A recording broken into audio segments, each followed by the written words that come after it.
Pemirsa, Ketua Badan Anggaran DPR RI Said Abdullah mengungkapkan harapannya agar Menteri Keuangan Sri Mulyani Indrawati tetap melanjutkan jabatannya dalam pemerintahan yang akan datang. Menanggapi itu, Sri Mulyani mengatakan tidak untuk diaminkan yang terakhir diucapkan Said Abdullah. Dalam lubuk hati yang paling dalam, sungguh saya ingin menyampaikan, kami sudah 9 tahun bekerja sama. Bagi kami, Ibu Menteri Keuangan itu jujur kami sampaikan adalah guru kami, sahabat kami, mitra kerja kami. Wah, insya Allah semoga kita semua meridai, Tuhan mengizinkan agar beliau di 2024-2029 tetap di dalam pemerintahan. Amin ya Rabbal Alamin. Terima kasih.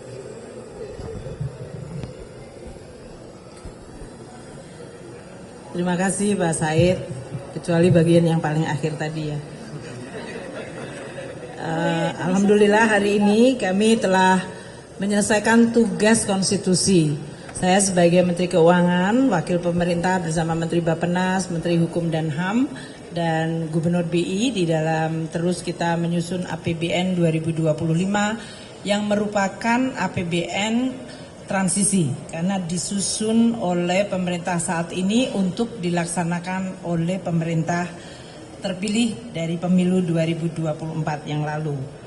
Kita semuanya terus melakukan komunikasi dan konsultasi politik untuk mendapatkan arahan sehingga APBN 2025 bisa mengakomodasi seluruh prioritas pemerintah baru. Namun pada saat yang sama tetap waspada terhadap berbagai risiko seperti geopolitik, terjadinya berbagai gejolak, perlambatan dari perekonomian besar seperti di Amerika Serikat, RRT, Eropa, serta tajamnya fragmentasi global dalam bentuk perang dagang.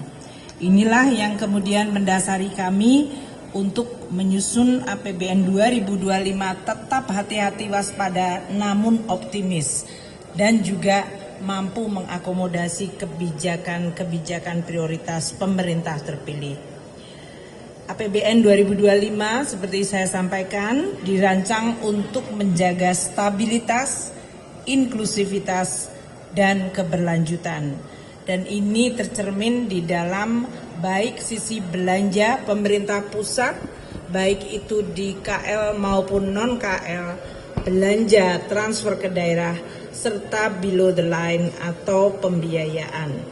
Kami juga menggunakan instrumen penerimaan seperti pajak, bea dan cukai, serta PNBP untuk mendorong stabilitas, inklusivitas, dan keberlanjutan.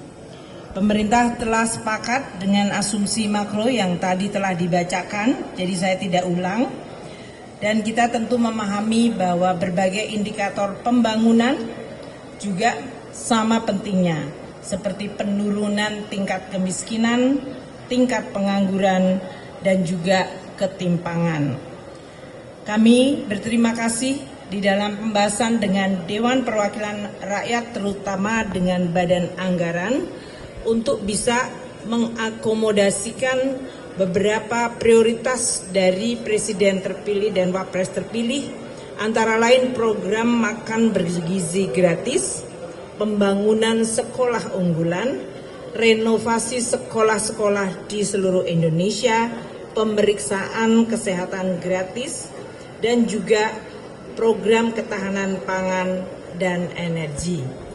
APBN 2025 kita harapkan akan menjadi instrumen yang tetap sehat, kredibel, dan efektif untuk membangun fondasi Indonesia menuju visi Indonesia Emas 2045.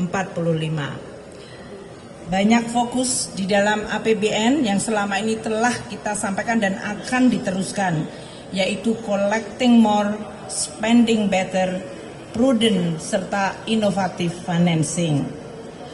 Penerimaan negara dijaga pada 3005,1 adalah keseimbangan antara meningkatkan kapasitas APBN membiayai program-program penting, namun juga menjaga kondisi dan iklim investasi.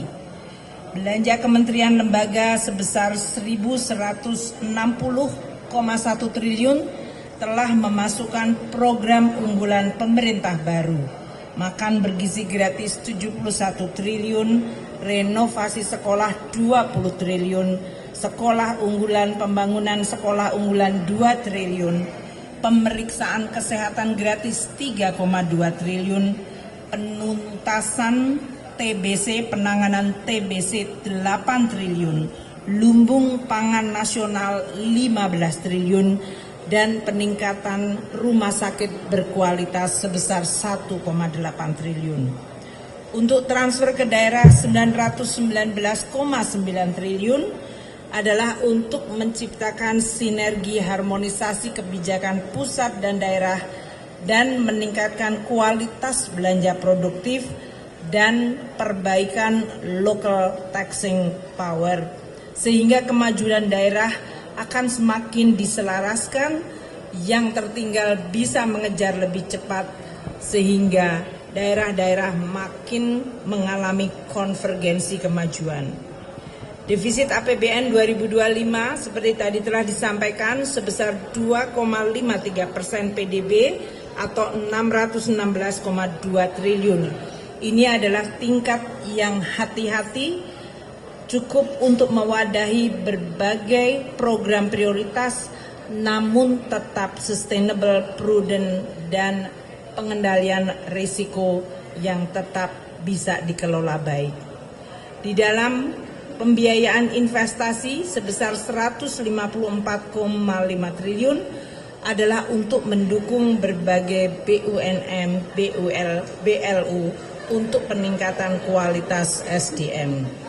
Saya ingin menyampaikan pada kesempatan yang baik ini terima kasih atas persahabatan saya dengan Pak Said dan seluruh pimpinan Banggar serta anggota Banggar, dan juga seluruh komisi yang telah membahas APBN 2025. Pasti tidak semua keinginan bisa diwadahi dan dipenuhi, namun kita berusaha untuk terus memaksimalkan sumber daya yang ada di dalam APBN sebagai instrumen pembangunan yang bisa dijaga keberlanjutan dan kesehatannya. Pak Said, terima kasih Pak Said atas persahabatan dan hubungan yang luar biasa konstruktif antara pemerintah dengan DPR. Di dalam DPR menjalankan hak budgetnya secara proper, dan kami sebagai pengelola negara yang menjalankan amanat konstitusi dan undang-undang. Demokrasi kita jaga dengan kualitas pembahasan kebijakan publik seperti APBN secara terbuka, transparan, dan akuntabel. Terima kasih Pak Said. Di ujung saya bekerja sebagai Menteri Keuangan di kabinet ini, selama ini selalu mendapatkan dukungan yang sangat konstruktif dari DPR, terutama Badan Anggaran dan seluruh komisi. Terima kasih, dan terima kasih. Ikuti terus berita menarik dan terupdate lainnya dengan cara like dan share seluruh akun BITV. Saya Kiki Anggriani, pamit undur diri dari hadapan Anda. Terima kasih, sampai jumpa.